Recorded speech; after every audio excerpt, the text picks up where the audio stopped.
tardes a todos, señoras y señores.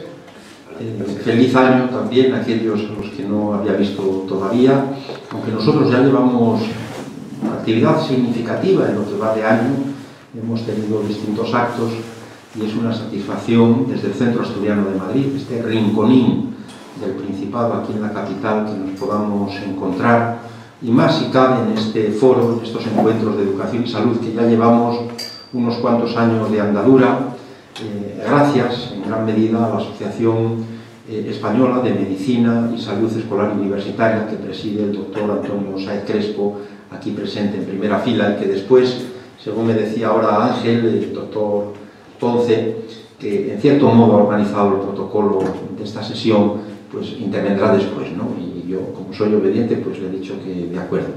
Muchas gracias, Antonio, por todo. Estuvimos hablando recientemente largo y tendido sobre la gran ilusión que tenemos desde la asociación y desde el Centro Asturiano de Madrid, por supuesto, para dar una continuidad y una profundización y un empuje a estos encuentros de tantísima calidad, que además pues cuentan con estos medios tecnológicos que nos permiten después amplificar y trasladar lo que aquí se dice a otras muchas personas que nos siguen.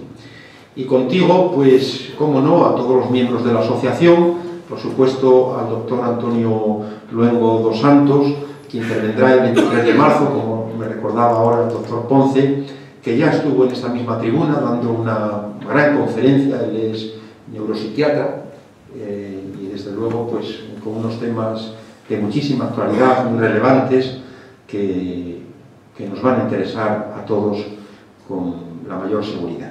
Muchas gracias igualmente a la doctora Limón Mendizábal, a la que echábamos de menos en estos encuentros, aunque siempre nos ha acompañado desde la distancia, anímicamente siempre está aquí animando, aunque muchas veces pues, no ha podido acompañarnos por distintos motivos. Gracias, Chayo, catedrática de Pedagogía Social de la Universidad Complutense, lo cual es un honor para todos por la experiencia acumulada, por los conocimientos, por la referencia indiscutible que supone una disciplina en una ciencia tan necesaria en un mundo pues significativamente desorientado, donde por supuesto los valores han de ser referencias indiscutibles. Gracias, Chayo, por acompañarnos, que además también ha estado en esta tribuna ya en distintas ocasiones con conferencias, especialmente sobre el tema del envejecimiento activo, podríamos decir, ¿no? Algo que igualmente pues, es de muchísima actualidad por esta población crecientemente envejecida en España, especialmente, y a la que se pretende ahora, vamos a ver, pues dar alguna respuesta. En estos momentos incorpora el doctor Bermejo y su esposa, muchas gracias, también miembros de la asociación, gracias al caballero, socio muy querido y siempre presente en muchos actos, al matrimonio que también nos acompaña, gracias, y además fueron los primeros en acudir a esta cita, las personas que están igualmente en el público, que no conozco, y ya por este otro sector pues está Tino, nuestro socio veterano, veteranía que se disputa, yo no sé quién es más, si José Luis Casas o Tino Castro. Ah, Tino, bueno, porque José Luis, acabo de hablar con él hace 15 minutos y me decía que él era el más antiguo, la memoria, y digo, yo creo que es Tino, pero bueno, tenía esa vez. ¿Cuántos años son los tuyos, Tino? Por lo menos 55. Sí. ¿De acuerdo? Yo el año 52. Ah, entonces eres tú, sí. Claudio, gran colaborador, una voz sonora y muy melódica. Muchas gracias también por acompañarnos. Directivo de honor, Paco González, el de Sisión, como le conocemos, también siempre apoyando en todo lo que podemos.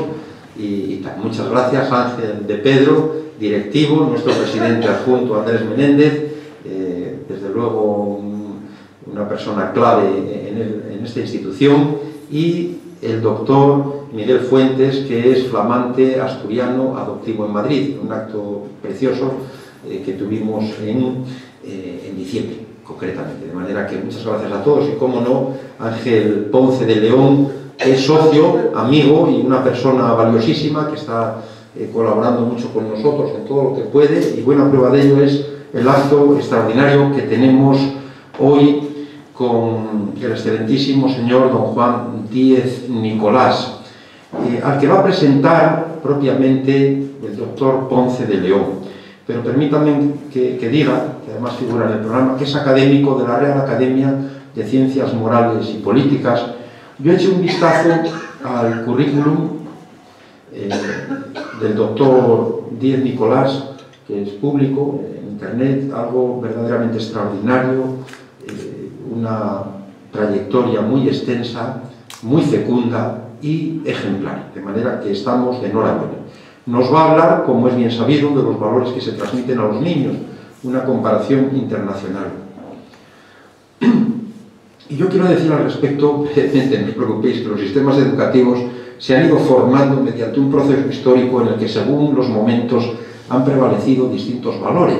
Precisamente, perdón, Juan, el último artículo que me publicaron, esto va siendo una labor heroica, es la de publicar artículos, pues fue sobre claves axiológicas en Iberoamérica, la revista Iberoamericana de Educación, donde hice una comparativa de todos los países iberoamericanos, en cierto modo con el patrocinio del ILCE, Instituto Latinoamericano de Ciencias de la Educación, con sede en México, aunque es un organismo también internacional, Antonio, que aglutina por lo menos a 14 países. Bueno, pues asistimos a grandes transformaciones y desde luego, como decimos, necesitamos esos valores. ¿Y qué son los valores? Él lo va a decir muy bien, pero aquello que es verdaderamente estimable, digno de aprecio, valioso, y que explica y regula nuestro comportamiento. Esto da para hablar muchísimo, pero yo quiero recordar, puesto que nos planteamos esa transmisión de los valores en la infancia, a un maestro de ficción. Muchos lo han sido de carne y hueso, lo son, y también serían objeto de crítica. Pero en este caso es don Urbano, un nombre irónico puesto por ese maestro de la escritura, que es nuestro egregio paisano Leopoldo Alas Clarín, don Urbano Villanueva. También el apellido es irónico.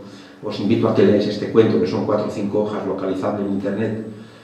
Y él dice que es un impulsor de la libertad, pero eso sí, de la libertad con correas. Y este es el problema, la incoherencia muchas veces en esa transmisión de los valores.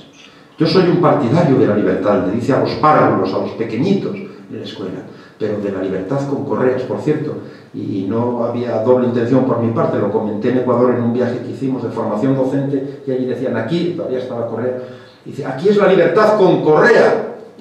El presidente anterior a Lenín Moreno, que es el actual. Bueno, pues este don Urbano es partidario de la libertad con correas, físicas y morales también, para enseñarles a poner bien la pluma. Les ataba los dedos con balduque, unas cintas, y después les decía, ahora vosotros a escribir con toda libertad. Era muy partidario, eso, de una libertad sui generis, vamos a decir. Creía firmemente en el crecimiento espontáneo, pero la dirección del crecimiento era cosa de él, de don Urbano. Y yo, cuando estaba preparando estas líneas y acordándome de don Urbano, me vino también, y me van a disculpar porque esto no es el planteamiento del Centro Asturiano, sino el mío, que en el marco de esto tan invocado en nuestros días, que es la libertad de expresión, pues me vino a la cabeza, por aquello de la actualidad, nuestro flamante presidente del gobierno, que alardeaba hace pocas semanas de que la Fiscalía General del Estado dependía de él, y ahora nombra a la que hasta ayer era ministra de Justicia, y probablemente le decía también a la nueva fiscal, ahora actúa con toda independencia, que la dirección de tu trayectoria la controlo yo. Un poco como don Urbano. Bueno, pues agradecemos enormemente al excelentísimo señor don Juan Díez Nicolás, académico de la Real Academia de Ciencias Morales y Políticas, que nos acompañe, y siguiendo el protocolo vamos a ceder la palabra al doctor Ángel Ponce de León. Muchas gracias a todos.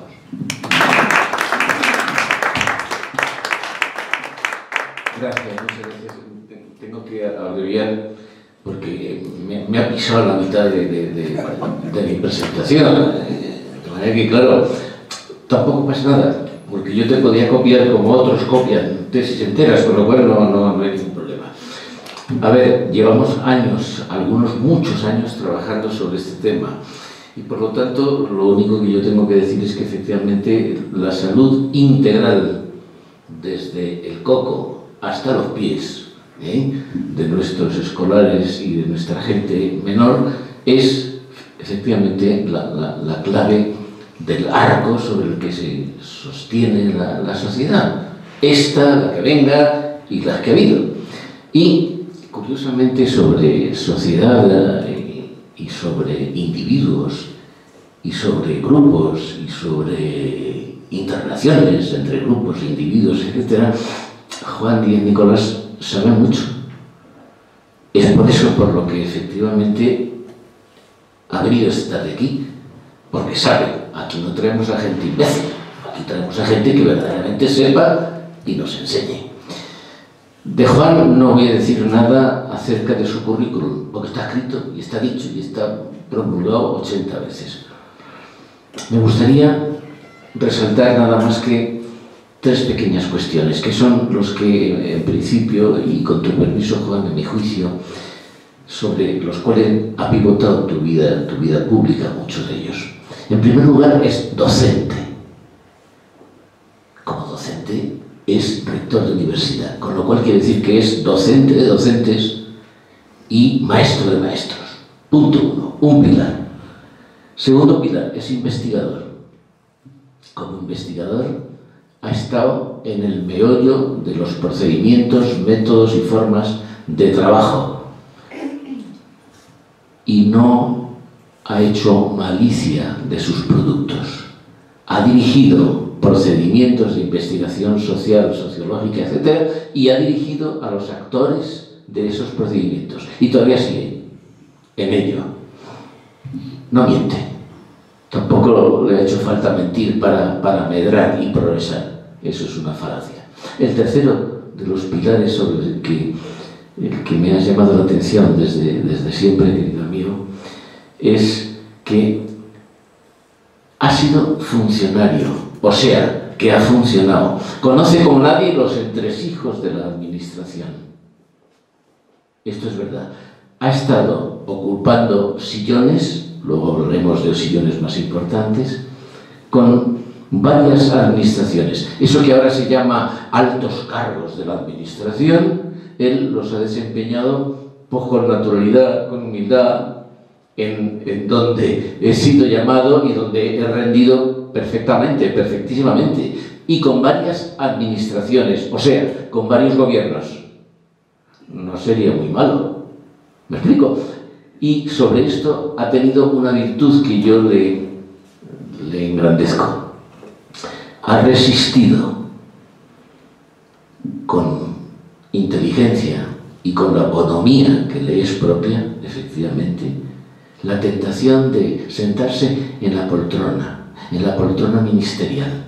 Esa cosa que ahora está tan de moda, tan deseada, y por la que hay zancadillas y se matan efectivamente montones y montones, es toda una pléyade de ratas de alcantarilla, de turiferarios, de amanautas y de lametonadores que hoy en día están tan presentes en nuestra desgraciada política. ¿Qué le vamos a hacer? Por eso, desde el respeto y desde la admiración, Juan, te agradezco tu presencia, te lo agradezco de verdad, y no te digo más que tuya es la palabra.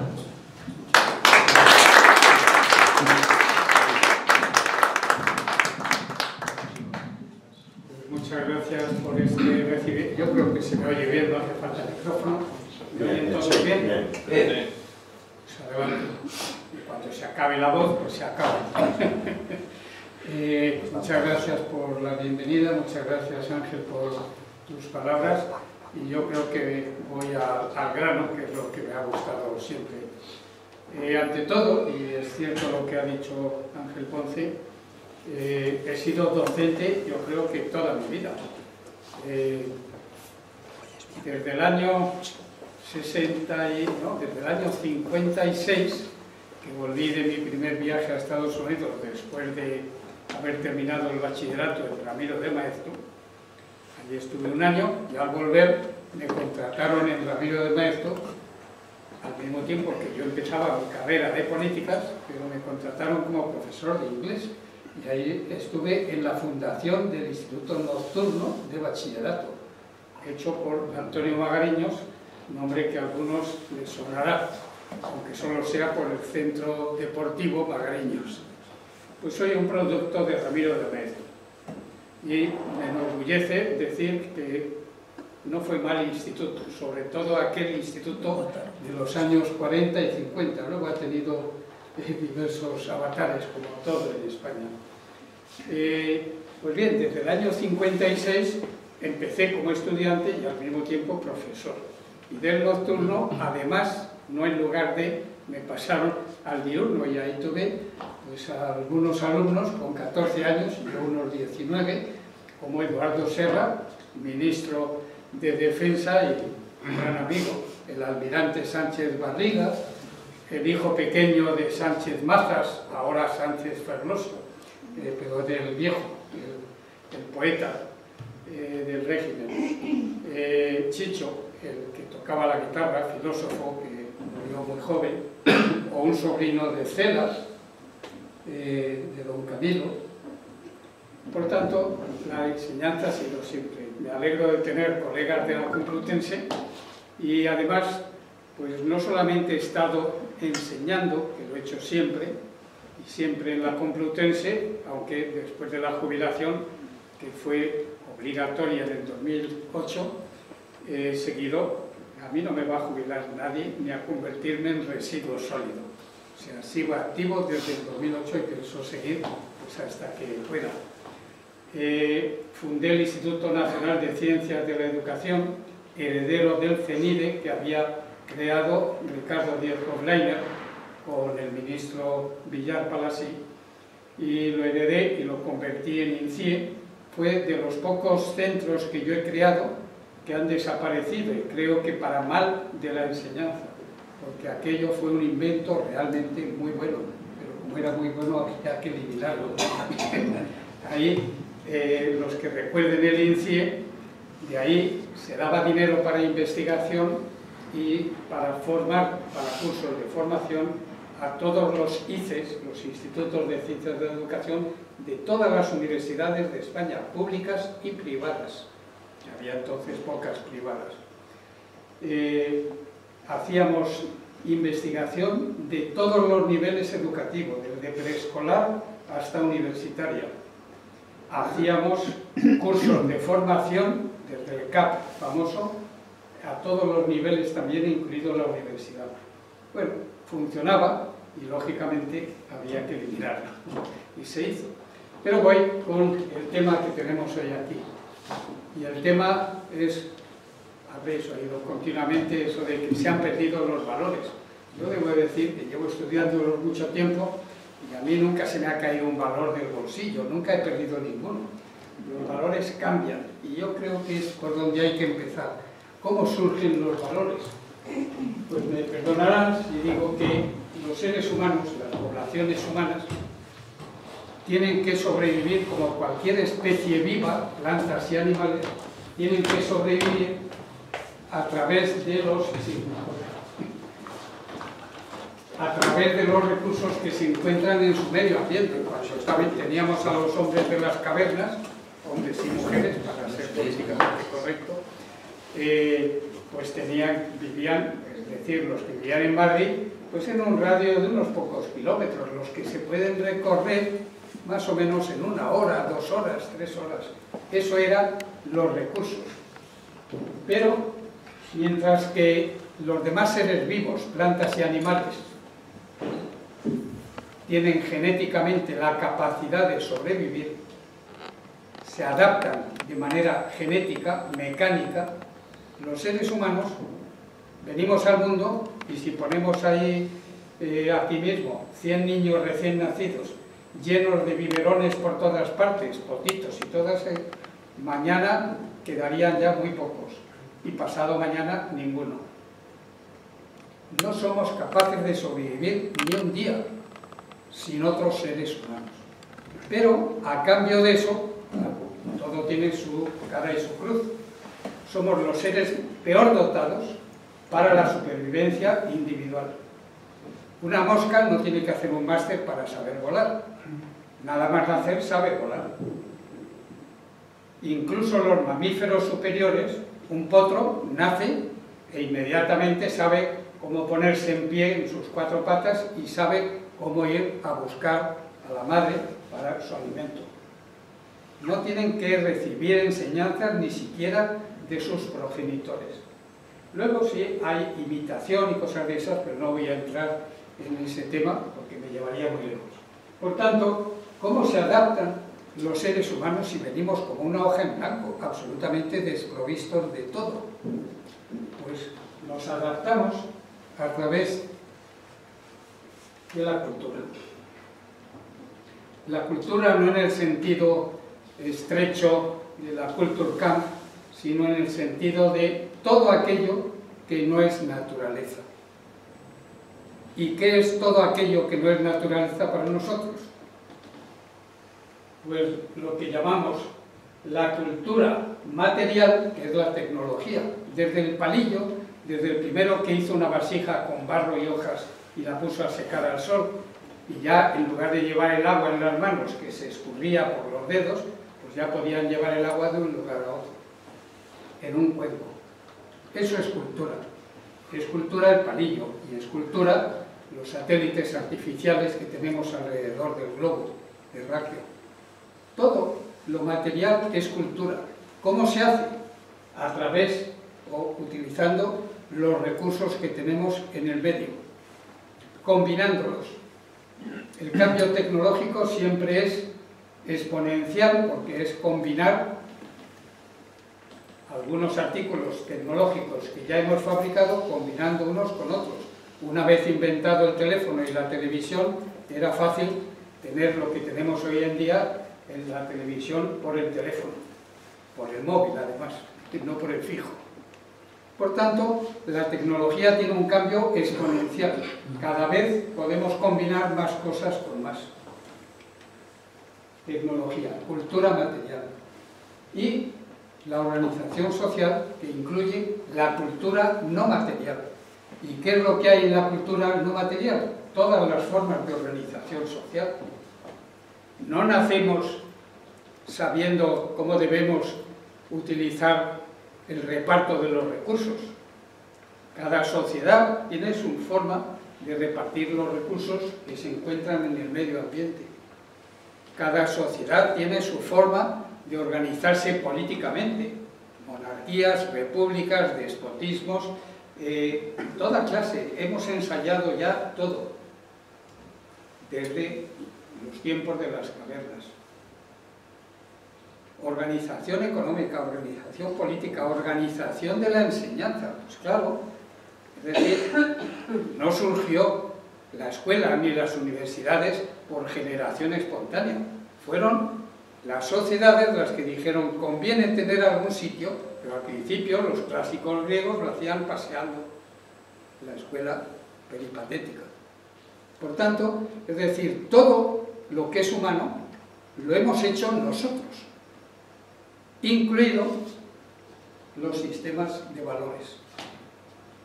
Yo lamento que alguien crea que voy contra algo, yo nunca voy contra nada, pero los sistemas de valores son enormemente variados.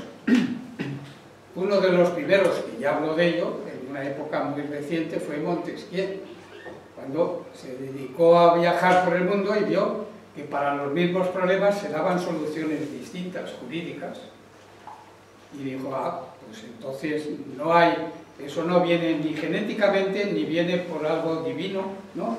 Sencillamente los seres humanos deciden monogamia o poligamia, o deciden responder a los problemas que se enfrentan para su supervivencia. Esto es lo que llamamos el ecosistema social, el conjunto de todo. Centrándonos en los valores, que es lo que nos reúne hoy aquí, la teoría que se ha desarrollado recientemente siempre hay antecedentes, pero más recientemente, desde el grupo que tenemos de la Encuesta Mundial de Valores, y los datos que voy a dar proceden de ahí, ha señalado que durante siglos, durante casi toda la historia de la humanidad, nuestros valores eran de supervivencia, es decir, valores de escasez. Pero los hemos tenido incluso hasta muy recientemente en España. Todavía en los años 40, yo nací en este barrio, en la calle Feijóo, ahí al lado de Quevedo, y por tanto, nací en el 38, o sea, nací unos meses antes de que acabara la guerra y en Madrid.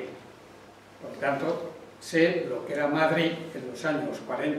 Yo jugaba en los jardinillos del canal de Isabel II, en la Moscala, esquina a Bravo Murillo, y conocí cuando se hicieron los Roxys. Es decir, este ha sido mi barrio y me gusta, aunque ahora no viva. Pero todavía entonces, lo importante para la gente que vivía en Madrid en aquel entonces era cómo sobrevivir de un día para el siguiente. Se compraba en las tiendas de ultramarinos para el día y se hacía la compra para el día. No había congeladores, no había nada de eso, había repartidores de barras de hielo. Por tanto, los valores eran de supervivencia. La historia de España, a través de nuestra literatura, es siempre a ver cómo puede uno, salvo los que estaban muy arriba, pero la mayor parte de la población hemos estado solo después de la Segunda Guerra Mundial en el mundo occidental, no en todo el mundo, en el mundo occidental. Al acabar la Segunda Guerra Mundial, poco a poco comienza a ver que la mayor parte de la población, no toda, pero la mayor parte, proporciones cada vez mayores, incluso en España, acuérdense de los años 50, los que sean mayores como yo, y de los 60, el desarrollo, el poder empezar a comprar electrodomésticos, las letras, etcétera, etcétera. Todo aquello fue nuevo, y el crecimiento de las clases medias y el estado de bienestar, el tener enseñanza gratuita, el tener sanidad gratuita, pensiones, etcétera. Todo eso es reciente. Hemos pasado de los valores de escasez y de supervivencia. Yo todavía, cuando se cae pan al suelo, lo cojo y lo beso. Es lo que me enseñaron cuando yo era niño. Y además el pan tiene que estar siempre del derecho, no del revés. Pero son cuestiones que no son importantes, pero que marcan épocas. Luego lo veremos con más detalle. Por tanto, desde el final de la Guerra Mundial, de la Segunda Guerra Mundial, hemos ido desde estos valores de escasez, de supervivencia, a medida que hemos mejorado nuestro bienestar material, a poder, una vez satisfecho eso, ahora casi nadie tiene problemas de saber y cómo voy a vivir de hoy a mañana. Incluso los más menesterosos tienen centros municipales o religiosos donde les pueden ayudar a vestir, a comer, incluso a dormir. Cuando llega el invierno sabemos que hay lugar donde vivir para las personas que dormían en la calle. Por tanto, no todos, pero casi todos. Es decir, se han ido resolviendo los problemas más importantes de la supervivencia. Y al no tener que preocuparnos de cómo sobrevivir para mañana, nos hemos preocupado de otros valores, que son los valores que llamamos de autoexpresión, pero nos hemos preocupado de saber si lo del matrimonio era para toda la vida o se puede romper, de si hay que tener todos los hijos que vengan o realmente pues parece más responsable planificar cuántos hijos quiere uno tener y cuándo. Es decir, nos hemos ido preocupando de otras cosas. Antes había que preocuparse de cómo sobrevivir. No hay más que leer toda nuestra novela picaresca para darse cuenta que ese era el problema. ¿Y cómo me las arreglo para comer mañana? ¿Y dónde voy a dormir esta noche? Bueno, ese es un eje de cambio. Y el otro eje es el que va de lo que llamaríamos los valores tradicionales a los secular racionales, utilizando la terminología de uno de nuestros grandes sociólogos, Max Weber, que hablaba de la autoridad secular racional. Bueno, ¿qué son los valores tradicionales? La pequeña comunidad, el pueblo. En cambio, a medida que hemos ido desarrollándonos, hemos ido adquiriendo otros valores. ¿Qué era lo tradicional? Lo vamos a ver, era la familia, era, por así decirlo, lo que nos daba seguridad, porque estábamos arropados. Todavía si uno va o visita, yo lo hago con algunos amigos que tengo en León, en un pueblecito de León muy pequeño, no llegan a los 500, tendrán 500, 600 habitantes, pero se conocen todos y si uno cae enfermo le ayudan. Aquí en Madrid estamos viendo, y en las grandes ciudades, que se muere un anciano o una anciana y se puede pasar semanas sin que nadie lo sepa hasta que empiece a oler mal. Bueno, eso no pasa nunca en un pueblo. La pequeña comunidad nos daba totalmente protección. Pero la contrapartida, todo en la vida tiene su cara y su cruz, lo he dicho antes y lo repito, porque la contrapartida era el control. Como a uno se le ocurriera emborracharse un día, para siempre era el borracho del pueblo. Una madre soltera, lo mejor que podía hacer era marcharse del pueblo, porque si no, estaría marcada y señalada, peor que con la famosa marca que les hacían en Francia, que todos hemos leído en Alejandro Dumas. Es decir, la pequeña comunidad daba seguridad, pero al mismo tiempo controlaba. En los centros como Madrid, cuando uno va al cine, es un espectador. Tenemos múltiples papeles sociales, múltiples roles, que decimos, múltiples papeles. Ya puede uno ser ministro que cuando va al cine, pues es un espectador y tiene que hacer cola, bueno, ahora a lo mejor cada vez menos, pero por lo menos antes sí hacía cola para comprar su entrada. No tiene su rol de ministro, se acaba cuando sale de su función.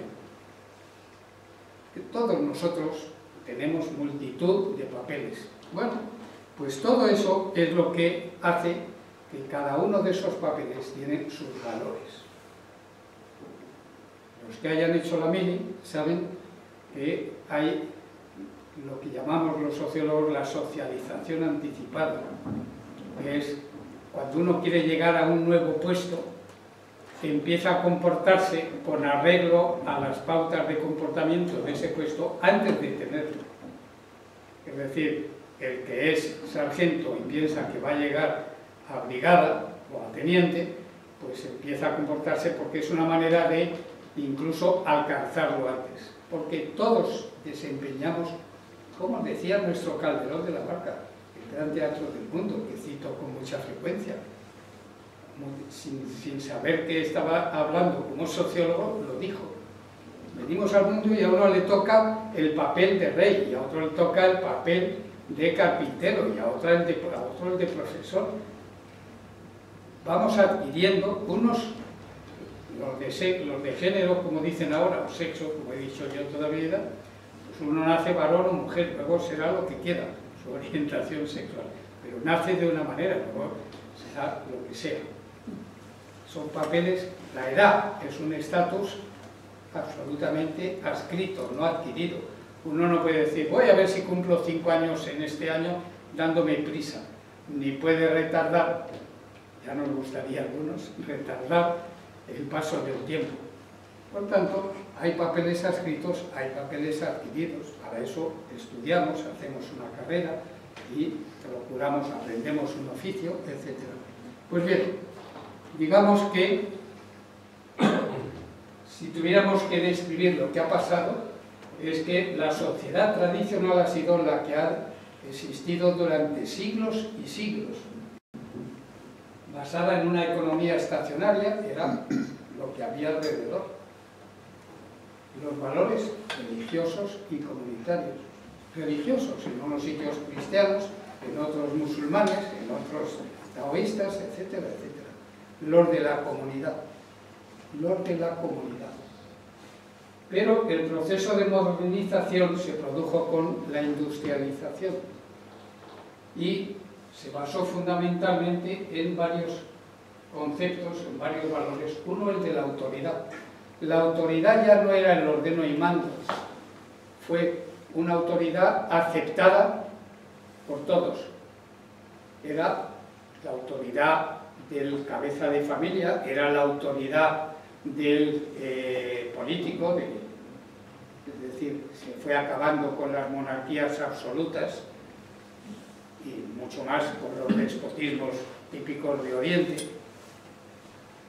Por tanto, lo que hemos hecho es la autoridad y la motivación del logro, que se ha olvidado.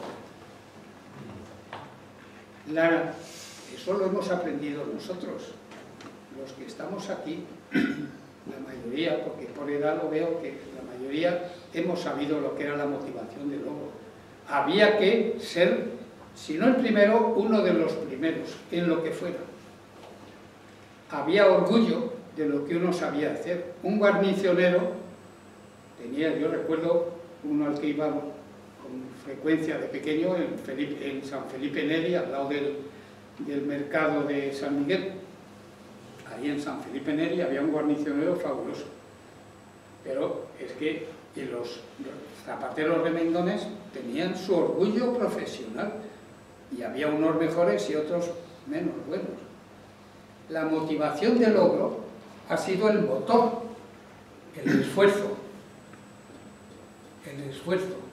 y sobre todo el estar uno satisfecho de lo que sabía hacer el platero, el zapatero, el bordador, etc.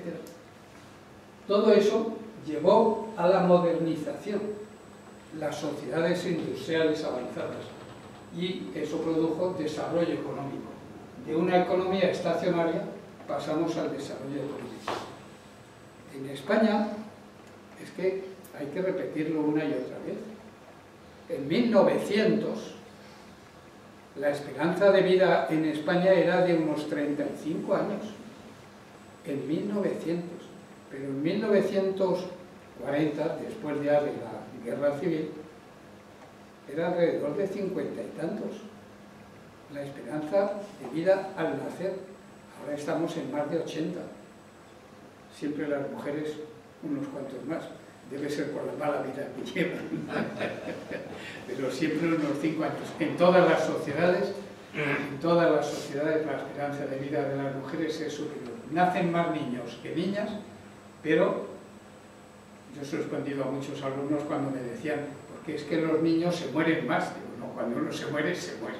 No se puede uno morir un poco. Lo que sí está bien decir es que la mortalidad ha sido siempre mayor para los niños que para las niñas. Por tanto, llegamos a lo que hemos venido a llamar las sociedades industriales, urbanas e industriales, cada vez más concentrados en ciudades. Pero siempre pasa lo mismo. El cambio no para nunca. Las sociedades están siempre cambiando. Los valores que sirvieron para llegar a un nivel de bienestar que no se había conocido en toda la historia de la humanidad. Cuando hablo de esto, no porque los ricos siempre han sido ricos, pero las sociedades industriales hicieron que la mayor parte de la población disfrutara de los recursos disponibles. Todos, en mayor o menor medida, lo hemos experimentado así. Pero claro, con el bienestar viene un poco la vaguería y el decir, bueno, si de todas maneras voy a tener suficiente ayuda, no me voy a morir de hambre, siempre tendré algún sitio donde dormir, la familia, los amigos, el municipio, las órdenes religiosas, siempre tendré el socorro rojo, que hubo durante la guerra también para los de un lado y el auxilio social para los del otro lado. Es decir, viene el relajarse. Ya he conseguido esto, ahora vamos a disfrutar. Y eso nos ha llevado a la posmodernización. Y esto ya nos viene desde los años 70 en todo el mundo occidental. Y eso es lo que hemos estado estudiando a través de las encuestas de este proyecto, del que ahora hablaremos, que es la encuesta mundial de valores. Bueno, poco a poco hemos ido perdiendo el respeto a la autoridad. Yo no soy partidario del autoritarismo, pero personalmente sí creo que es necesario. Pero se perdió la autoridad del cabeza de familia, da igual que fuera hombre que mujer. Pero el cabeza de familia tenía autoridad, hoy no la tiene. La ha ido perdiendo poco a poco. No digamos el profesor. A mí, como alumno, con 10 años, con 12 años, en realidad los profesores me llamaban de usted. Y me llamaban por mi apellido, 10. No 10 sino 10. Oiga usted, 10. Y nosotros, ya lo creo, llamábamos de usted a todos. Yo incluso a los de primaria siempre les llamé de usted. Yo estudié en el colegio municipal gratuito y había en Mejía de Querica, esquina Sagasta. Era el grupo escolar General Mola. Yo siempre he dicho, pues a mí no me obligaron nunca a cantar en Canal Sol. Claro, porque cantábamos todas las mañanas el Oriamendi, o sea, por Dios, por la patria y el rey. Como el grupo se llamaba General Mola, había que hacerlo. Pero todas esas cosas son recuerdos para mí nostálgicos y agradables. No tengo grandes asignaturas pendientes. Hemos dado cada vez menos importancia a la autoridad, incluida la política, la religiosa, de besar la mano a los curas que uno encontraba por la calle. Ahora ha pasado algo, luego lo van a ver, la fe religiosa. Se ha ido maximizando el bienestar individual. Somos el yo, yo, yo. Yo, yo, yo, por todas partes, por todas partes. Y los políticos, lo acabo de escribir en un artículo hace varias semanas en el ABC, la tercera. Los caudillos narcisistas, que es lo que tenemos, no uno, ahora tenemos muchos caudillos. Narcisos, solo piensan en ellos. Hemos pasado de los valores materialistas de escasez y de supervivencia a los valores postmaterialistas de,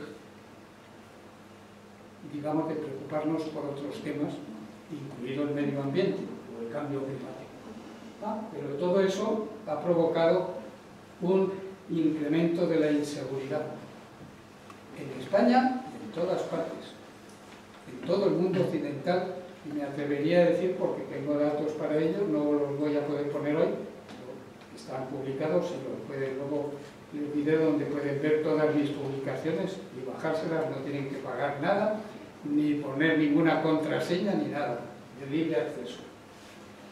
Y entonces hay un cierto retorno a esos valores materialistas y de autoridad. Pero ese es el momento en el que estamos. En España, la medición de los valores postmaterialistas, el porcentaje de españoles que estaban en los valores postmaterialistas, estos nuevos valores, era un poco más del 25% cuando yo empecé a preguntar aquí en España, que fue en el año 86, 87, 88. Fue siguiendo lo que dice la teoría del cambio de valores, y para el año 2000 más o menos estábamos en el 40, incluso un poco más del 40%. A partir del año 2000 hemos ido para abajo, pero esto que ha pasado en España ha pasado en casi todo el mundo occidental. En mis publicaciones están los datos que de alguna forma validan lo que acabo de decir.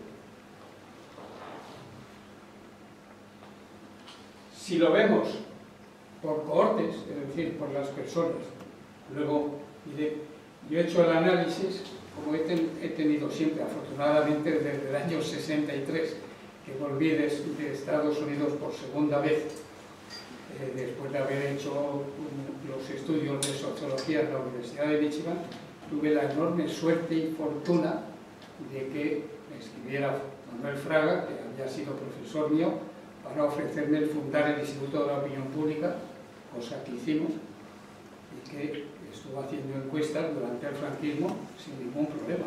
Nadie ha criticado nunca lo que hicimos en aquel instituto. Pues desde el año 63 llevo investigando, fundamentalmente por encuesta, pero también investigación demográfica a través de los censos de población y el movimiento natural de la población, nacimientos, defunciones, etc. Soy eso que algunos llaman en sociología, no un sociólogo, digamos, especulativo, iba a decir teórico, pero no. Teoría e investigación van siempre juntos. La teoría sin investigación es pura especulación. La investigación sin teoría es generalizaciones empíricas que no hay ninguna manera de explicar por qué algo es como es. Ah, no, es lo que he encontrado. No, hombre, no. Hay que tratar de ver por qué encuentra uno lo que encuentra. Eso se llama ir a la teoría. La generación nacida en España, todo esto está basado en cientos de miles de entrevistas. Los nacidos entre 1907 y 21, yo creo que aquí ninguno pertenecemos a esta corte, somos mayores algunos, pero no tanto. Esos estaban en los valores absolutamente tradicionales, pero están medidos en los años 80 y 90 y 2000, pero son nacidos en esa. Les hemos cogido con 60 años, con 50, con 70. Sus valores eran valores tradicionales y de escasez, de los de hay que ahorrar, hay que procurar arreglar los trajes y las camisas, nada de usar y tirar, no, hay que arreglar. No se arreglaban antes los puntos de las medias de las señoras, o nos cambiaban los puños de las camisas a los hombres. La generación del 21, nacida entre el 21 y el 36, ya habían empezado su cambio de valores. Es que sigue la teoría perfectamente. España es un país absolutamente prototípico de lo que ha sido esta teoría desarrollada por un profesor de Michigan. Los del 37 al 51, aquí estoy yo, como los que hayan visto Las Cuatro Plumas, la película aquella, con la piña me decía, y aquí estaba yo como general, pues no, yo aquí como nacido. En esta generación ya el cambio estaba ya en el lugar de los valores de autoexpresión y cada vez más aproximándonos a los valores secular racionales. La generación del 52-66, fíjense ya el pedazo de cambio en su sistema de valores. Y en cambio se ralentiza para los nacidos ya 67-81 y mucho más para los del 82-96. Hay ya otra generación que está naciendo. Bueno, pues fíjense, en el estudio, en la encuesta mundial de valores, estamos ahora a mitad de la séptima oleada, que ha empezado en el 17 y terminará en el 20. Llevamos, por tanto, estudiando esto desde el año 81.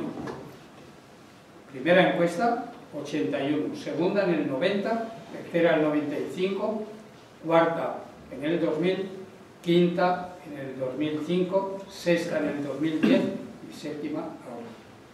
Se ha retrasado un poco por la crisis económica, porque esto vale mucho dinero. Y en esta encuesta participan los países voluntariamente, pero tienen que cumplir metodológicamente los criterios que damos. Es decir, tienen que ser buena investigación, no la que por desgracia se ve muchas veces en publicaciones de vaya usted a saber cómo. Son encuestas rigurosas. Primero, siempre entrevistas personales en el hogar del entrevistado. Muestras probabilísticas de la población del país de por lo menos 1000 personas. Y cuando digo probabilística quiere decir que no son los que uno encuentra en la calle, no. Probabilística no es, no, tiene que seguir unos que no voy a explicar aquí, pero tiene que seguir unos patrones que conoce cualquier experto en estadística y que están descritos y explicados. Son muestras representativas, que lo son, y personales, de alrededor de 1 hora de duración. Una encuesta de estas no se puede hacer por teléfono. El método, yo sé que muchos lo hacen así, pero para abaratar costes, que luego no son tan baratas ni mucho menos. Tenemos más de alrededor de 114 países que han participado al menos una vez, pero hay muchos que han participado en varias, y concretamente unos 10 o 12 países, entre los cuales está España, que ha participado en todas las encuestas. Primero, hay un grupo que hace el proyecto Estudio Europeo de Valores, limitado solo a Europa, son amigos míos, colegas. Antes lo hacía una empresa donde estaba un gran amigo mío, Amando de Miguel, y posteriormente lo ha asumido la Universidad de Deusto. No es cualquier universidad, es Deusto. Tienen rigor. Y esos hacen el estudio europeo. Ellos lo hacen con periodicidad más larga y algunas veces lo hacemos conjuntamente, como se está haciendo esta 7ª oleada. Y el Estudio Mundial de Valores empezó en el 90 y empezó en España conmigo, y he seguido haciéndolo en todas las oleadas. No solamente lo he hecho en todas las oleadas, sino que además he buscado dinero para hacerlo en Marruecos, las 3 últimas oleadas, 2000, 2005 y 2010, en Marruecos. Ahora ya para esta he conseguido que haya financiación para que lo haga un equipo marroquí.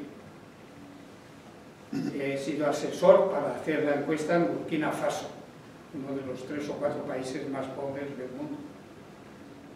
Es decir, se está haciendo y se ayuda. Cada país es responsable de buscar un equipo universitario de investigación que se haga cargo y de buscar la financiación. Yo he tenido siempre financiación, unas veces del Plan Nacional de Investigación y otras veces de entidades privadas como Telefónica o la Fundación Sueca SIDA, que no tiene nada que ver con el SIDA, es para el desarrollo. Es decir, pero hay que buscar el dinero y cada uno es responsable de lo suyo. Y si los datos, la metodología no es la adecuada, los datos se rechazan. El banco de datos está en España. Perdón por lo que pueda parecer, pero lo lleva un hijo mío, mi hijo tercero, ingeniero de telecomunicación, que además ha dejado al mundo boquiabierto, perdón por lo que pueda parecer de vanidad, pero no es vanidad mía, es atribuida a él, porque ha hecho unos programas que permiten hacer el análisis de los datos en la misma web. Luego les daré la dirección. Para los demás nos bajamos el fichero y utilizamos. Bueno, aquí tienen, yo lo divido, el análisis, siempre en grandes regiones geoculturales. No sé si lo leen bien desde allá, pero como es tan grande el cuadro, no se puede reducir. Los países anglosajones, que son Estados Unidos, Inglaterra, Canadá, Australia, Nueva Zelanda, los de la Unión Europea o europeos, aunque no sean parte de la Unión, como es el caso de Noruega o de Suiza, pues se van aquí incluidos. Israel está aparte porque no hay donde colocarle. Israel es un caso absolutamente peculiar y único. Pero esta clasificación es arbitraria mía, o sea, no es obligatorio, puedo combinar los países como quieran. Los países del este de Europa y los Balcanes, los países de la región MENA, que son los países del Oriente Medio y norte de África. Casi todos son musulmanes, bueno, todos son musulmanes, pero no necesariamente árabes. Aquí está Irán, está Irak, está, por ejemplo, Turquía incluso, no es árabe, Turquía es otomana. Luego los países musulmanes que no son de la región MENA, como es Azerbaiyán, Indonesia, Kazajstán, etc. Los del Océano Índico, que son solamente 2, India y Bangladesh, o los de Asia-Pacífico, donde está China. China ha hecho las 6 últimas, menos la del 81, ha hecho todas las demás. Yo estuve el año pasado un mes allí en una universidad y enseñando a profesores y alumnos a que utilizaran sus datos, porque nadie les había dicho que esos datos están en la web, los pueden tener y hacer el análisis o en la pantalla, como he dicho antes, o bajarse el fichero de datos y con un programa de análisis estadístico analizarlos. América Latina y el África subsahariana. Todavía el continente africano es el continente donde todavía tenemos que hacer más énfasis, pero hay que conseguir dinero.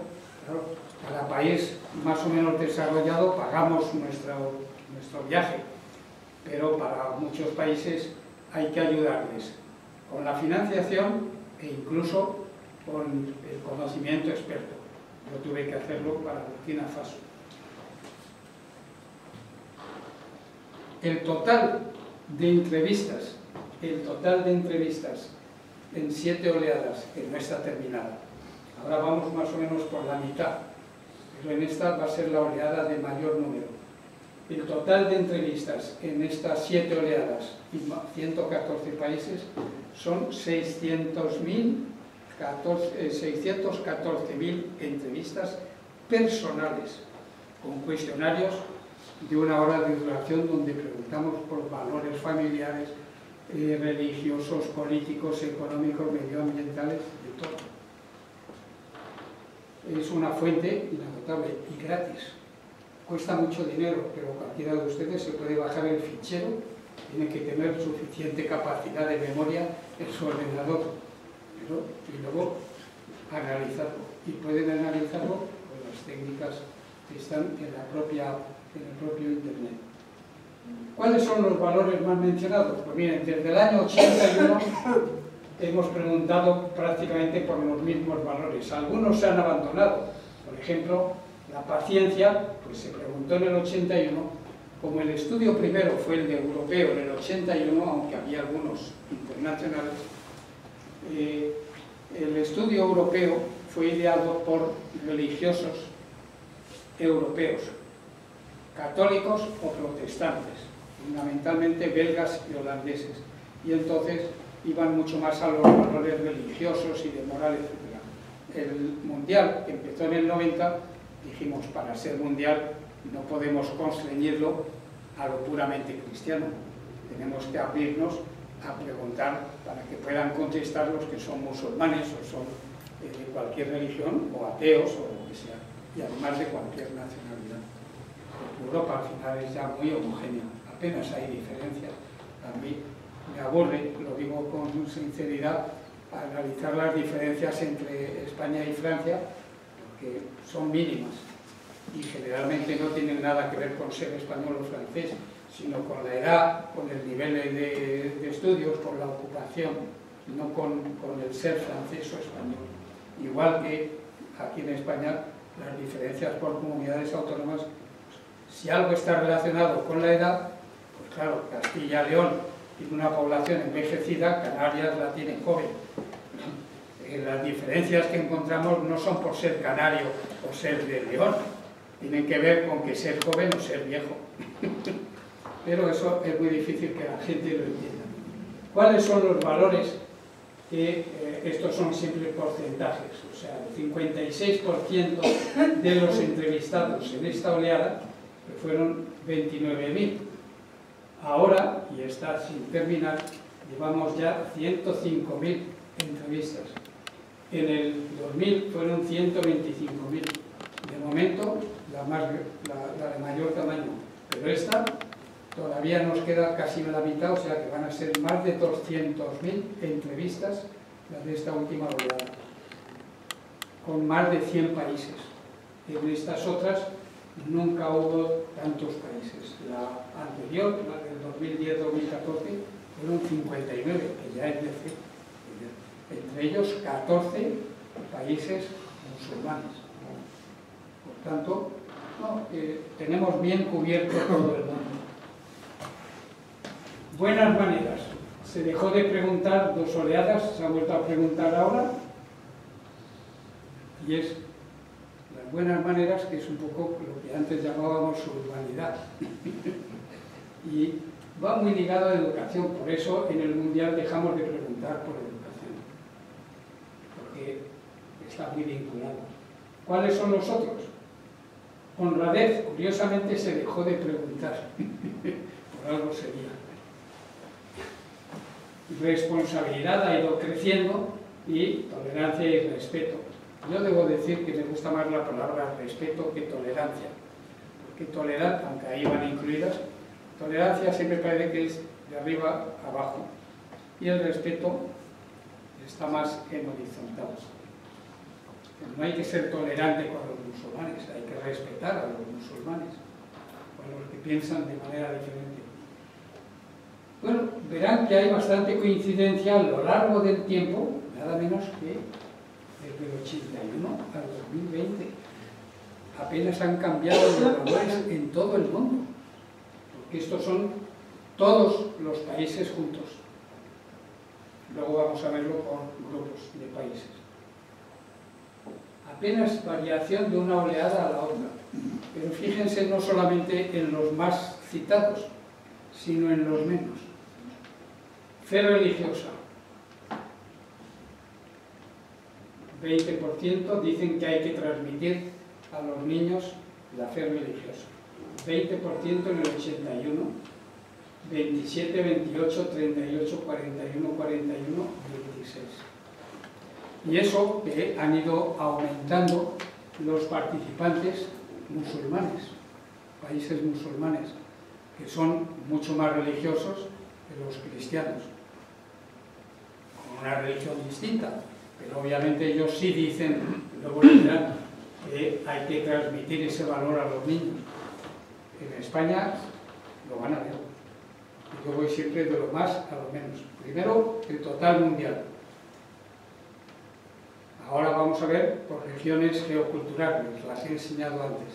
Y luego España, porque estamos en España y queremos saber lo que nos pasa. Pero vean, por ejemplo, imaginación, y no había limitación, no había que decir solo un valor, ¿no? Uno podía decir todos los de la lista, o los que uno quisiera, o sea, no había que limitarse. Y sin embargo, imaginación prácticamente no se dice. El trabajo duro, a medida que empezó y que empezamos a tener países menos desarrollados económicamente, empezó a aumentar el porcentaje de los que decían que hay que transmitir el valor del trabajo. Pero luego verán también las diferencias. Vamos a verlo por las regiones: anglosajones, Unión Europea, Europa del Este y Balcanes, MENA, Islam, que no son, o sea, los musulmanes no MENA, Asia Índico, que son 2 países, Bangladesh y la India, Asia Pacífico, América Latina y el África subsahariana. Y aquí están incluidos los países de esas regiones en todas las oleadas, no porque no quería tampoco aburrirles en una charla oral. Por escrito sería más fácil hacer todas las desagregaciones. Como ven, en todos los países, menos en los de la Europa del Este y Balcanes, y aún así no es un porcentaje muy bajo, 69, pero casi 3 de cada 4 individuos dicen que hay que transmitir a los niños el valor de buenas maneras. Pero también responsabilidad. La honradez solamente la mencionan en los países anglosajones y los de la Unión Europea. La tolerancia y respeto también está alta, pero sobre todo responsabilidad. Pero fe religiosa, solamente 72%, ¿en dónde? En la región MENA. Ni siquiera en los países musulmanes que no son de la región MENA, como es el caso de Pakistán, Malasia o Indonesia o Azerbaiyán. Ahí 47%. En Asia Índico, que es fundamentalmente Bangladesh e India, 58%. Y los países africanos. Pero viene la fe religiosa en los anglosajones y en Europa. Y en Europa del Este menos. Menos todavía en Asia-Pacífico por China.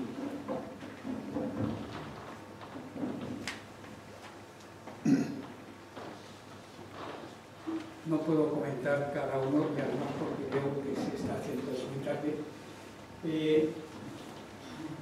Aquí lo que he hecho es seleccionar unos cuantos países para que ya comparemos país con país, y entre ellos España.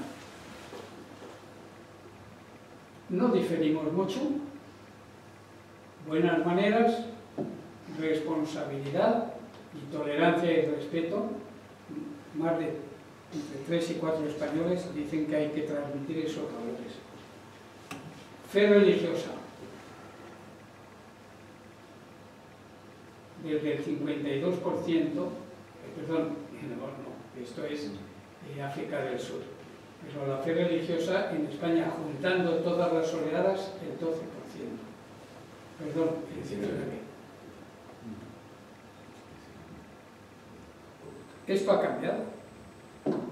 Esto, si hubiéramos hecho la encuesta en el año 40, habría salido bastante más que el 19%, creo.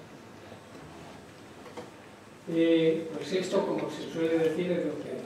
Vean que incluso para países, claro, están todas las oleadas, en el caso de España estamos hablando de 15.000 entrevistas. No diferimos mucho de Alemania y de otros países, ni siquiera de los latinos. Pero hay algunas cuestiones, por ejemplo, el trabajo duro. En China, si viéramos oleada por oleada, que lo he hecho porque como estuve en China, pues se lo tuve que explicar, siempre es el valor, desde la primera encuesta que hicieron en el 90, el valor que recibe más apoyo para que se transmita los niños. Y cuando uno ha ido a China ve que el trabajo es su valor más importante. Pero en España, 42%. Y si lo viéramos por oleadas, veríamos que ha caído y ahora se está elevando, porque como no hay trabajo, pues la gente empieza a darle valor a lo escaso. España, y aquí sí tenemos por oleada. No preguntamos por las buenas maneras, porque sabemos ya que son responsabilidad y tolerancia y respeto. Pero lo que hay que ver no son eso. Solamente hay que mirar imaginación. Y no llega al 25% nunca, en ninguna oleada. El ahorro llegó en el 2000 al 30 y tantos %. Y luego ha vuelto a bajar. Determinación o perseverancia, cualquiera que nos conozca sabe que no somos muy perseverantes. Fe religiosa, un 10% en la última, en la que se está haciendo ahora. Obediencia, todos esos valores eran tradicionales, pero eran, no son. Y entonces yo he ido un poco más allá a ver diferencias entre hombres y mujeres en cada una de las oleadas en España. Apenas hay diferencias, apenas hay. Se puede encontrar, pero son diferencias de puntos porcentuales. No hay unas diferencias que diga uno, si hubiera sido, yo empecé investigando con la encuesta en el 63 con el Instituto de Opinión Pública, está todo publicado, se publicó todo. Y eso que estábamos en el franquismo se publicó todo. Menos una encuesta que le pidió Castilla, ministro de Asuntos Exteriores, a Fraga, cuando cerraron la verja de Gibraltar, y el ministro Castilla le dijo a Fraga, como tienes ahí un instituto que hace encuestas, ¿por qué no preguntáis? Pero por favor, esto es secreto de Estado. Entonces se hablaba de secretos de Estado por bobadas, porque se podía haber publicado, pero ahora ya está publicada, ¿no? Se publicó luego por el CIS. Yo fundé el Instituto de Opinión Pública con González Seara y luego el CIS, con Suárez ya como presidente del gobierno.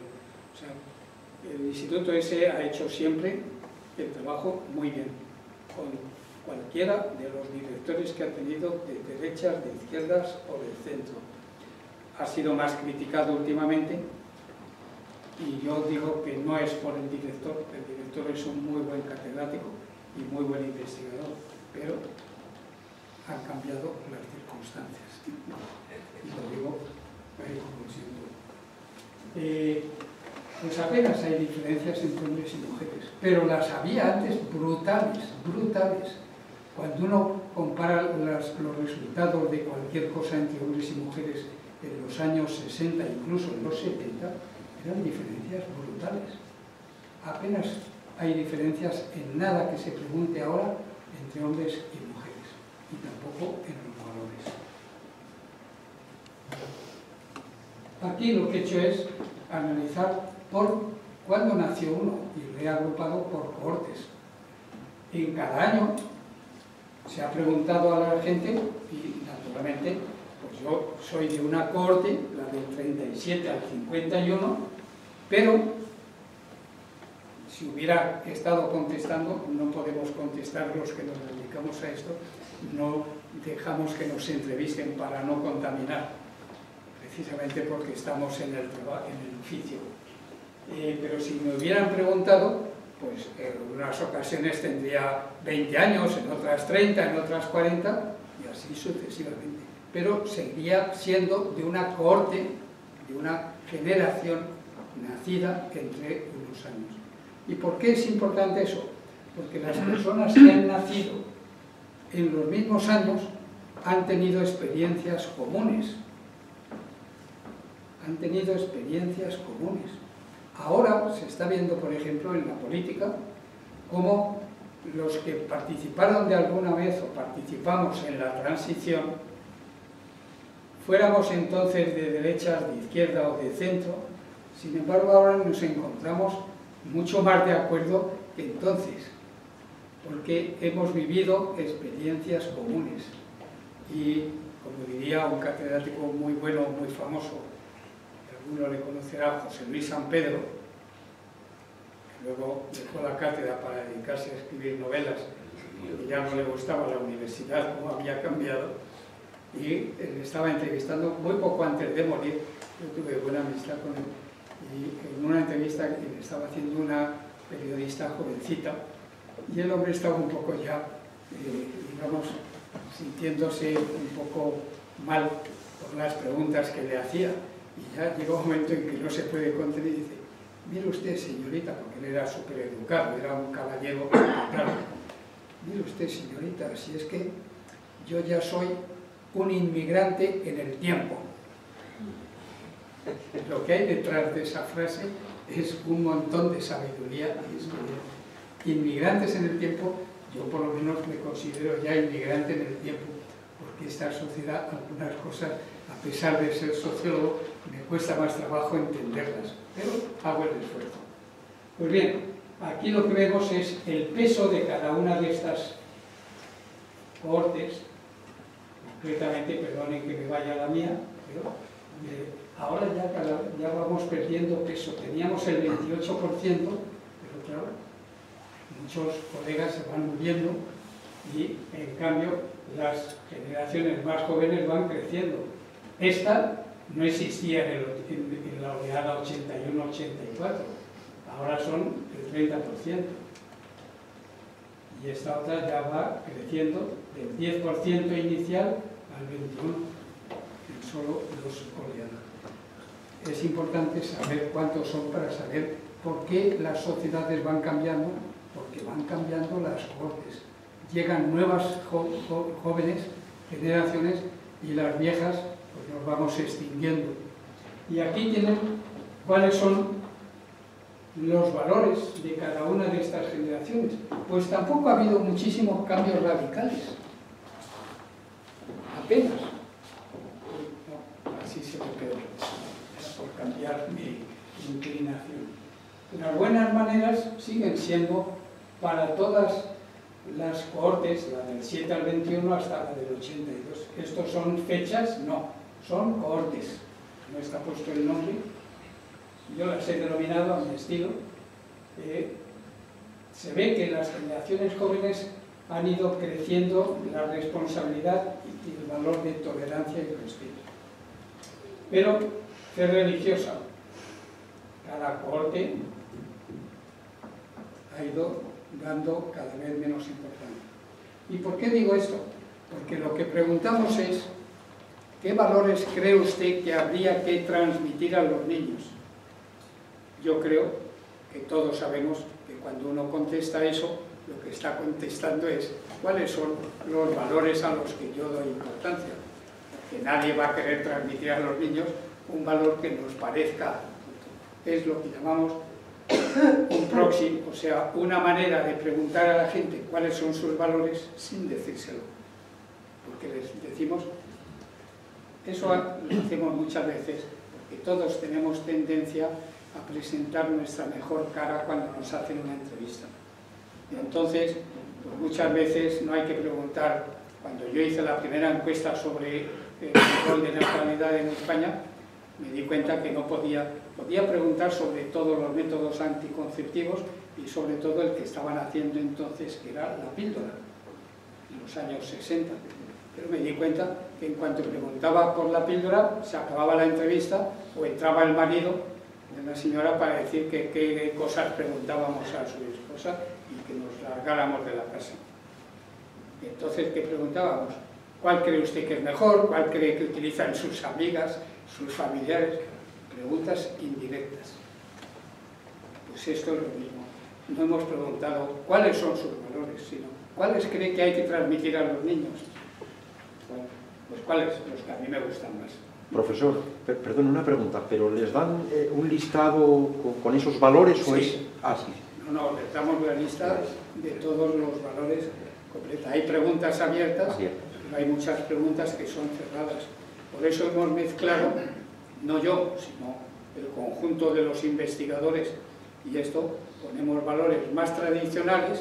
Por ejemplo, en los países musulmanes, me alegro por la pregunta, cuando preguntamos por justificación de ciertas cosas, como es la prostitución, el aborto, esto, el divorcio, en los países musulmanes no preguntamos por la homosexualidad, porque sería una ofensa tremenda y probablemente al preguntar por eso se acababa la entrevista. Hay que respetar las creencias de los demás y procurar no herir. En algunos países, por ejemplo, preguntamos por la valoración de las Fuerzas Armadas. En algunos países no podemos preguntarlo. En Egipto, desde que se produjo la caída de Mubarak y luego los hermanos musulmanes y ahora el Sisi, pues no podemos preguntar porque posiblemente el investigador se encontraría con problemas con su gobierno. Hay que tener cuidado de no herir la susceptibilidad. Es decir, yo aprendí en Michigan que una pregunta no vale una investigación. Si hay que sacrificar una pregunta, se sacrifica una pregunta y se salvan todas las demás.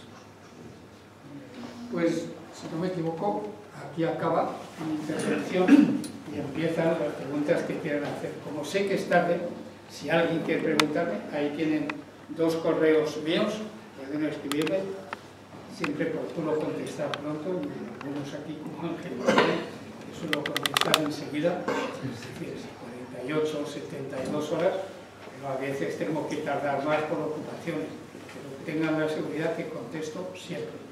Así que pueden hacer preguntas ahora hasta que me digan y se corta la sesión. Muchas gracias.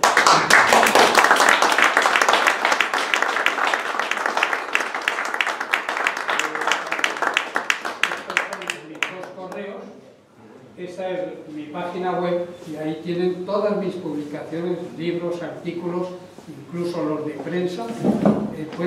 No tienen que hacer nada salvo bajarse o leerlos en pantalla o bajárselos como ustedes prefieran. Y esta es la dirección de internet de la Encuesta Mundial de Valores, donde también pueden ustedes ver muchas cosas, pero pueden hacer análisis de los datos. Pueden coger un país, muchos países, lo que usted tienen para elegir los porcentajes, los quiero en vertical o en horizontal, o esto, es decir, tienen un montón de posibilidades para hacerlo ahí. Los que sean más expertos y sepan de estadística, se pueden bajar el fichero de datos gratis. Gratis. Es muy importante resaltar esto. No hay negocio aquí, para nada. Gratis, y además no tenemos detrás a la CIA, ni a la KGB, ni al Mossad. Es decir, cada país pone a su investigador y lo único que tiene es que cumplir con la metodología científica. En todo lo demás no entramos. No hay un comité central.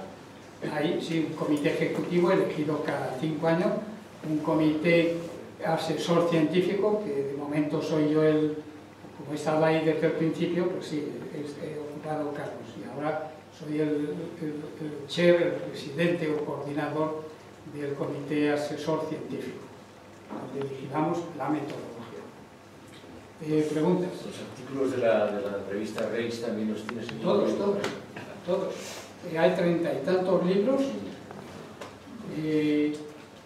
hay unos 250 artículos en revistas profesionales, o sea, académicas. Hay otros artículos que son pues, prólogos, conferencias que he tenido que dar alguna vez por escrito, y luego los artículos de prensa. Incluso hay una de las carpetas, tiene un montón de presentaciones PowerPoint en distintos sitios. Para el CSDM, para las Fuerzas Armadas, todos los años doy bastantes conferencias, y especialmente para los oficiales de Asia-Pacífico o de los países de la región MENA, y esto porque como hay que darlas en inglés, pues me llaman a mí. El doctor Bermejo quería decir algo, ¿verdad? ¿O no? Bueno, en primer lugar, felicitarle a usted por la magnífica conferencia. Nos felicitamos nosotros porque creo que hemos pasado un rato inolvidable posiblemente, porque esto creo que es muy importante. A mí siempre me ha interesado la sociología desde el punto de vista de la sanidad. Como sanitario, hemos realizado diferentes encuestas en diferentes regiones de España y nos han dado unos resultados muy importantes para luego poder planificar acciones concretas. Pero me ha surgido, mi pregunta es muy sencilla. Veo que hay valores que se han desaparecido. ¿Desaparecerán? Primera pregunta. Segunda pregunta. ¿Cree que aparecerán nuevos valores? No sé, por ejemplo, pienso en la robótica, entonces eso algo que sea un valor importantísimo para la sociedad. ¿Cómo puede evolucionar esto? ¿Cómo será el futuro? Porque con todos estos datos, por supuesto que es muy interesante para la industria el conocer los estilos de vida y lo que piensa la gente desde el punto de vista del biofilo, ¿verdad? Pero ¿cómo va a evolucionar esto desde el punto de vista diferente, no solamente completo, holístico, ¿verdad? Y es Pues mire, como he dicho antes, los valores no se pierden, los valores cambian. Las sociedades preindustriales de los pequeños pueblos tenían los sistemas de valores que a ellos les venían mejor para lograr la mejor adaptación posible con los recursos que tenían. A medida que ha habido el cambio social y sobre todo el tecnológico, hemos ampliado. Ahora casi todo lo que llevamos encima y de lo que utilizamos no tiene que ver nada con Madrid. Tiene que ver a lo mejor con el Corte Inglés, que está en Madrid, pero también está en Pamplona y está en otros sitios.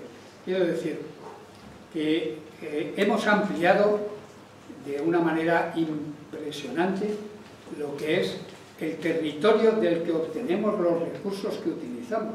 Llevamos esto que puede haber sido producido en Taiwán, pero a lo mejor se ha hecho en Taiwán, pero con tejidos que vienen de la India o de Sudáfrica, o vaya hasta saber dónde. Es decir, ahora dependemos de recursos de cualquier lugar del mundo. Utilizamos petróleo, porque España no tiene petróleo, ni tenemos gas natural, nos viene de otros países. Por tanto, es decir, los valores son respuestas instrumentales que dan las sociedades para resolver los problemas de intencionadamente lograr la mejor adaptación posible. A veces nos confundimos y damos valor a algo y nos hemos equivocado y eso no conseguimos lo que queríamos. Pero eso ha pasado siempre. Por ejemplo, en el tema de la igualdad. Los griegos diferenciaban muy bien entre igualdad y equidad. No son lo mismo. Tratar a dos personas de manera igual puede ser enormemente inequitativo. Pero bueno, no podemos entrar en todo eso. Es decir, los valores van cambiando para adaptarse. Antes les he dicho, empezamos a cambiar en España y en general en Occidente los valores materialistas por los postmaterialistas. Pero llegamos a un punto en el que aquello parece que las sociedades se dijeron que aquí no vamos por buen camino, hay que recuperar un poco el valor de la autoridad, porque esto si no puede ser una anarquía, un desmadre, y empieza a haber gente que da otra vez. Les diré un ejemplo. La sexta oleada, todavía no le he mirado en la séptima, sexta oleada, se pregunta por el prestigio, la confianza en 19 instituciones, parlamento, jueces, partidos políticos, el gobierno, la policía, los sindicatos, la iglesia o el equivalente, es decir, lo religioso, las instituciones religiosas, etcétera, etcétera. 19, 59 países de todo el mundo, Estados Unidos, Rusia, China, Japón, España, Suecia, un montón, 59. La institución más valorada en todos los países, que da más confianza, si no es la primera, es la segunda o la tercera, las Fuerzas Armadas. La menos valorada y la que da menos confianza en los 59 países, casi sin excepción, con una excepción notable, que ahora diré, los partidos políticos. El único país en el que no es la última, la institución menos valorada, los partidos políticos, se van ustedes a reír, como me he reído yo, China, donde hay varios partidos políticos, todos comunistas, bueno, es decir, y entonces dicen que no, que les dan confianza. Muy bien, no pasa nada, los datos están ahí. En todos los demás países, las instituciones políticas tienen muy poca credibilidad. Eso no nos lo inventamos. Es que eso pasa en Ruanda, o pasa en Andorra, o pasa en Bolivia. En España. Y en España, no, en España ya le digo. Los únicos, como la encuesta de esa oleada se hizo en el 2011, en España eran los penúltimos, los partidos políticos.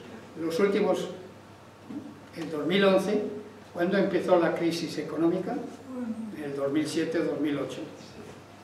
La banca. Claro, todo tiene siempre su explicación, por eso les digo que los datos son datos y hay que tratar de analizarlos con teorías y con el conocimiento. Lo importante de este proyecto de investigación no son los 600.000 entrevistas que se proporcionan, es que cada una de las oleadas de cada país va documentada con un informe metodológico diciendo en qué fechas se hicieron las entrevistas, porque eso es muy importante. No es lo mismo hacer unas entrevistas antes de una crisis económica que después. No es lo mismo antes de algo, de una catástrofe, que después. La fecha, la metodología, cómo se hizo la muestra, en dónde se ha entrevistado y cómo se han seleccionado, cómo se ha hecho todo. Y viene el nombre de la institución que hizo la encuesta, para saber a quién tenemos que pedir cuentas, y el nombre del investigador principal. Pero va toda la documentación, hagan la prueba, entren en la página, entren en esta página y miren para cualquier país y lo verán. Tienen ahí toda, y por cierto, aunque el cuestionario se hace en inglés, cada país luego lo traduce. Va el cuestionario en el idioma. ¿Por qué? Porque el cuestionario en inglés, pero ¿cómo se ha traducido al polaco una determinada palabra? Profesor, le tenemos que emplazar a que nos dé la segunda parte de esta conferencia magistral, extraordinaria. No, pero pueden leer muchas de estas cosas en mis publicaciones. El doctor Luengo, la doctora Limón y yo mismo quería decir algo brevemente después, por favor. Brevemente por la hora, sí. doctor Luengo. Yo primero le agradezco su presencia aquí y segundo quería hacerle dos preguntas que no solamente valen para estos, porque valen para todas las profesiones y son problemáticas, a lo que usted me diga. Uno es la veracidad del testimonio que se recoge y otro es lo que ustedes, los profesionales, llaman la cocina. Que como cocineros los hay mejores y peores, hay cosas que saben mal, ¿no? Entonces, ¿cómo el que no es profesional de esto, cómo puede interpretar o cómo evalúa la velocidad del testimonio que se ha hecho? Porque, claro, no tiene más datos que los que ustedes le proyectan. Y cuando esa proyección es interesada, ahora que está muy de moda lo de las fake news, no, es que estamos inundados. Pues la respuesta es la misma que para el resto de las informaciones. Usted se fiará más de unas fuentes que de otras. Yo no me fío de todas las encuestas que veo publicadas. Para nada. Yo me fío de unas y de otras no. Pero, obviamente, mi criterio no tiene por qué ser el de usted. Por la misma razón que usted leerá unos periódicos o verá unos telediarios y yo veo otros y cualquiera de los que estamos aquí, cada uno vamos aprendiendo a decir, hombre, es decir, en este periódico o en esta emisora de radio o de televisión ya van 5 veces que me han dicho algo que no lo he visto que es falso. Entonces, pues una de dos, si uno es medianamente inteligente, cambia de fuente. Si no lo es, pues sigue aferrado, como les pasa a algunos. Pero no podemos hacer una policía porque no. Hubo un ministro, no voy a decir el nombre porque es lo de menos, pero en varias ocasiones se ha planteado en mi profesión lo de que haya una especie de organismo que controle la calidad de las encuestas. El día que lo hagan, yo me voy de España. Sí, se lo digo con toda sinceridad, porque le tengo mucho más miedo. Claro, porque ¿quién controla a los controladores? Pues entonces, la respuesta, como digo, es muy sencilla. Pero la veracidad, ¿por qué los datos les doy siempre aquí series temporales? Porque es muy difícil. Los valores apenas han cambiado desde el 81 al 2017 y apenas cambian de unos países a otros, sobre todo de la misma zona. Eso es un buen referente, porque evidentemente los valores son como los glaciares, cambian con una lentitud tremenda. Yo tengo 81 años, muchos de mis valores los aprendí, como todos, cuando era niño y sigo manteniéndolos ahora. Luego, la sociedad española tiene mucha gente como yo, cada vez menos, que tenemos unos valores que eran de antes y nosotros hemos cambiado en algo y la sociedad ha cambiado más que cada uno de nosotros por la incorporación de cohortes jóvenes que no han vivido lo que vivimos nosotros. Y entonces eso significa que los valores de una sociedad cambian con una gran lentitud. Si yo mañana veo que ha habido un cambio brutal, digo, ojo, voy a investigar un poco, a lo mejor es verdad, pero por lo menos lo investigo, para ver un dato que me parece raro, un dato que me parezca raro. Podría ponerles muchos ejemplos, pero por el tiempo, pero la veracidad tiene esa capacidad que es la contrastación en el tiempo y en el espacio.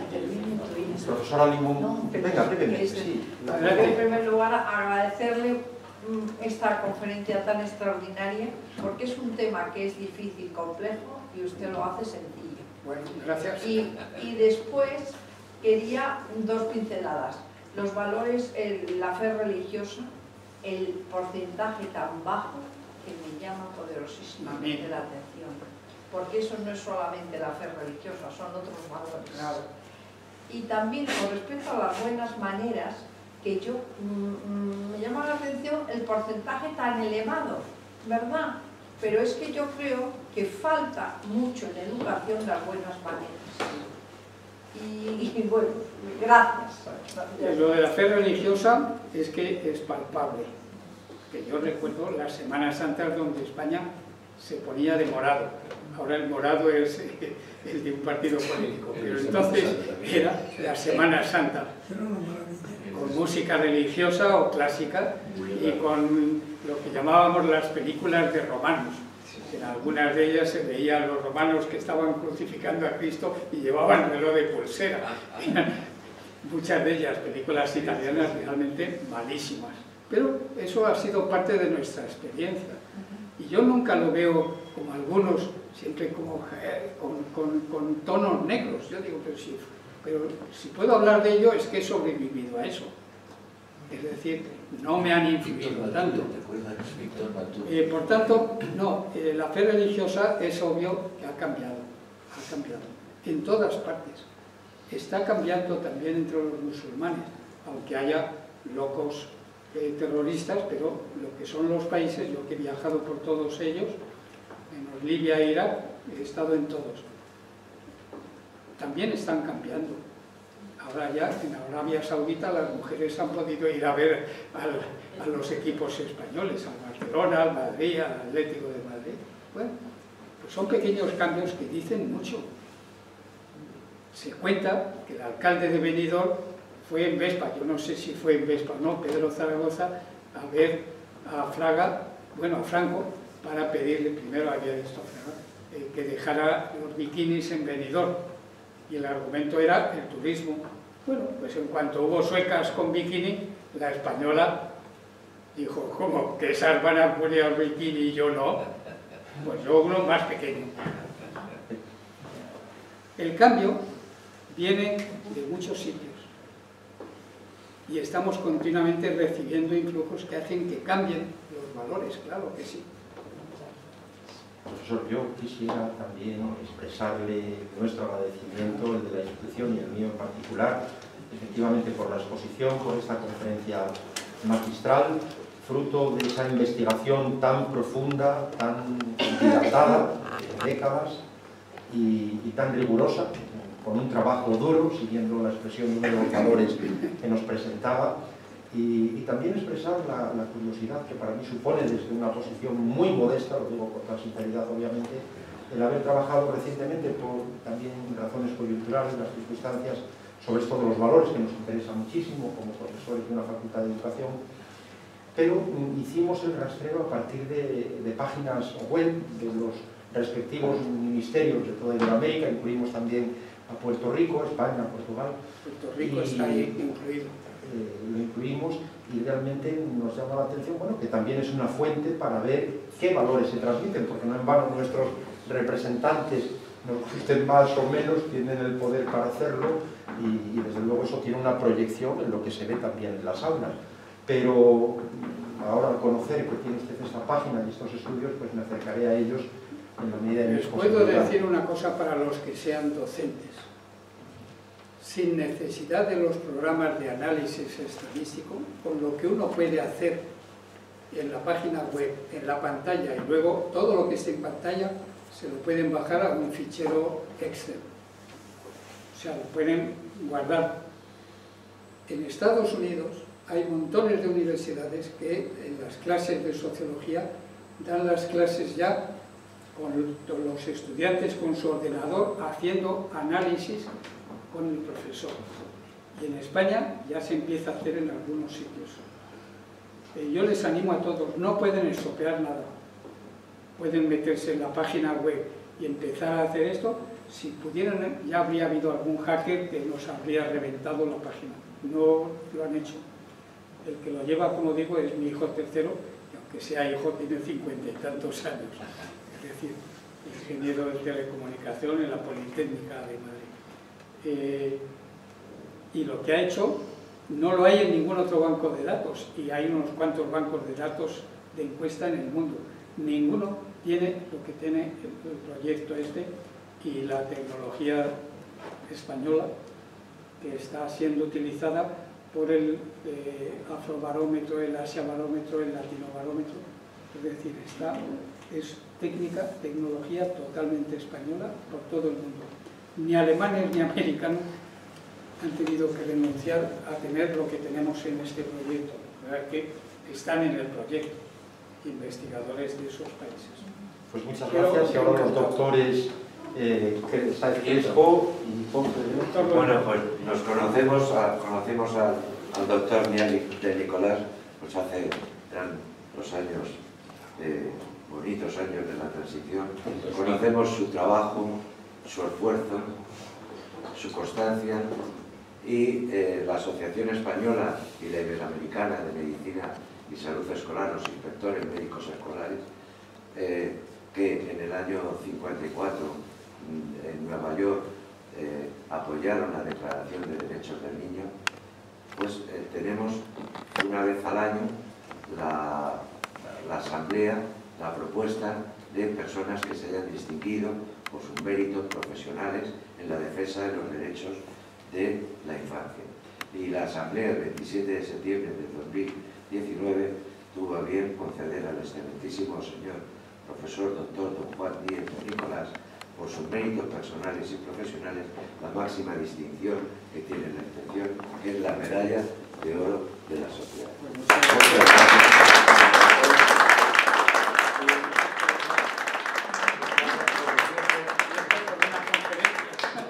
Esto es por toda la labor que hacemos durante el... Muchísimas gracias, un honor.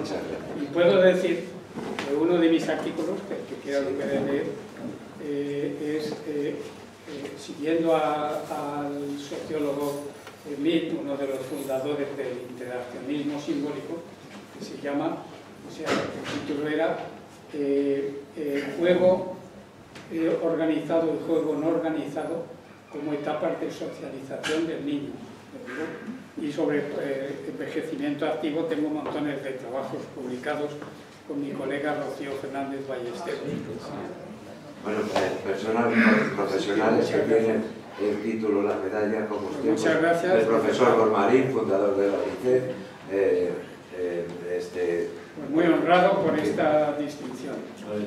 Seguimos la pista. Desde hace muchos años. Te vigilamos. Muchas gracias. Muchas gracias. Bueno, por favor, chicos, no se vayan, que tenemos un aperitivo. Muchas gracias.